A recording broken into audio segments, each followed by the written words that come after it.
में चली जाती है, यानी CO2 परमिएट वाटर में चला जाएगा। जब CO2 परमिएट वाटर में जाएगा तो इक्विलिब्रियम से आउट हो जाएगा। तो दोस्तों उधर जाके ये हमारा वाटर के साथ रिएक्ट करेगा। CO2 वाटर के साथ जब रिएक्ट करेगी तो CO2 प्लस H2O हमारे पास जो आएगा वो H2CO3 आएगा, यानी कि कार्बनिक एसिड आएगा। तो दोस्तों जब कार्बनिक एसिड बनेगा तो अस्सलाम वालेकुम, मैं आपका भाई आपका दोस्त मोहसिन शहजाद एक न्यू वीडियो के साथ हाजिर हूं। दोस्तों ये इंतहाई अहम टॉपिक पे वीडियो बनाने जा रहा हूं। दोस्तों इस वीडियो में डिस्कस करूंगा कि हमारी जो फीड वाटर की पीएच है वो नॉर्मल रेंज में होती है, लेकिन जब प्रोडक्ट वाटर की हम पीएच चेक करते हैं, प्रोडक्ट वाटर की पीएच जब हम चेक करते हैं परमिएट वाटर की, तो दोस्तों वो पीएच कम होती है। यानी कि हम आरओ प्लांट में जो फीड वाटर ऐड करते हैं फॉर एग्जांपल उसकी पीएच 7.5 होगी, और जब हम प्रोडक्ट वाटर यानी उसमें से जो आरओ प्लांट में से प्रोडक्ट परमिएट निकलता है उसकी पीएच जब चेक करते हैं तो उसकी पीएच 7 निकलती है या 6.5 निकलती है, तो दोस्तों कम हो जाती है। तो दोस्तों ये कम क्यों होती है, इस पे कौन कौन से फैक्टर्स अफेक्ट करते हैं, दोस्तों इस वीडियो में ये डिस्कस करूंगा, और 3 मेन फैक्टर्स दोस्तों डिस्कस करूंगा। तो जल्दी से चलते हैं अपने टॉपिक की तरफ। सबसे पहले जब हम फीड वाटर में जो फीड वाटर ऐड करते हैं उसकी पीएच चेक कर लेंगे। उसकी पीएच 7.5 आ रही होगी या 7 आ रही हो या 8 आ रही होगी। तो दोस्तों जब ये फीड वाटर आरओ प्लांट में दाखिल किया जाता है तो जब ये मेम्ब्रेन में से गुजरता है तो मेम्ब्रेन जो आरओ मेम्ब्रेन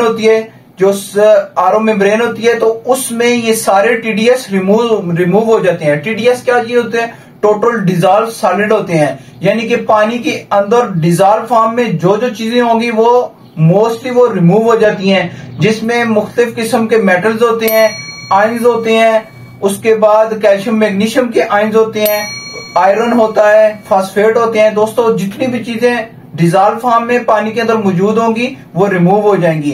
तो जब ये सारी चीजें रिमूव हो जाएंगी तो उसके अंदर जो कैल्शियम और मैग्नीशियम के आयंस होते हैं इनकी पीएच हाई होती है, यानी ये अल्कलाइन आयंस होते हैं। तो दोस्तों ये भी कैल्शियम और मैग्नीशियम जो हार्डनेस करती है, तो दोस्तों वो उसकी पीएच हाई होती है, यानी कि जब हार्डनेस कैल्शियम और मैग्नीशियम के आयंस अल्कलाइन आयंस पानी में रहेंगे तो पानी की पीएच हाई रहेगी, लेकिन उनको जब रिमूव कर दिया जाएगा तो पानी की पीएच कम हो जाती है। तो दोस्तों कैल्शियम और मैग्नीशियम जो अल्कलाइन आयंस है जो वो जब रिमूव होते हैं तो पीएच कम हो जाती है। उसके बाद जो दूसरे आयंस है यानी कार्बोनेट्स और बाइकार्बोनेट्स आयंस, ये भी अल्कलाइन आयंस है, यानी ये अल्कलैनिटी डायरेक्टली प्रोपोर्शन होती है पीएच के। दोस्तों हमारी जो पीएच होती है वो डायरेक्टली प्रोपोर्शन होती है अल्कलैनिटी के, यानी कि अल्कलैनिटी में जो आयंस होंगे वो कार्बोनेट्स और बाइकार्बोनेट्स के आयंस होंगे। अगर हमारे जब टीडीएस रिमूव होते हैं मेम्ब्रेन में से जितने डिजॉल्व सॉलिड रिमूव होते हैं तो उसमें हमारे ये अल्कलैनिटी वाले आयंस भी रिमूव हो जाते हैं, जिसमें कार्बोनेट्स और बाइकार्बोनेट्स के आयंस होते हैं। इसकी वजह से भी पीएच कम हो जाती है। तो दोस्तों इसमें से पहला फैक्टर ये हुआ कि हाई पीएच वाले जो साल्ट्स हैं यानी कि कैल्शियम और मैग्नीशियम वो जब रिमूव होंगे तो पीएच हमारी डाउन हो जाएगी।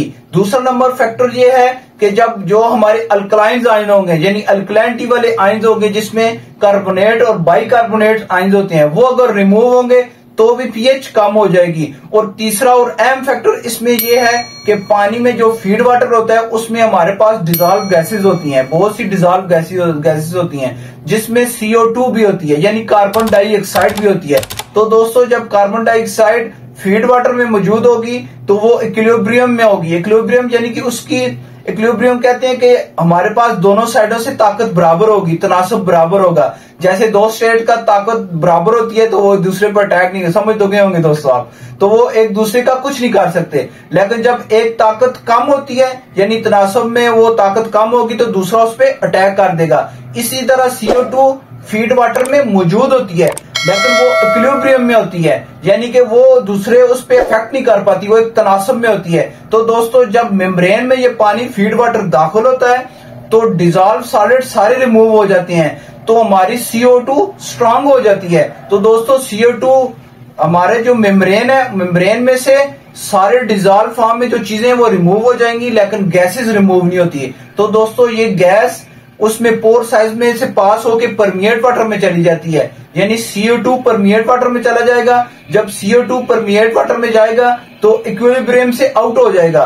तो दोस्तों उधर जाके ये हमारा वाटर के साथ रिएक्ट करेगा। CO2 वाटर के साथ जब रिएक्ट करेगी तो CO2 प्लस H2O हमारे पास जो आएगा वो H2CO3 आएगा, यानी कि कार्बनिक एसिड आएगा। तो दोस्तों जब कार्बनिक एसिड बनेगा तो एसिड खुद भी एसिड होता है, यानी pH को कम कर देगा।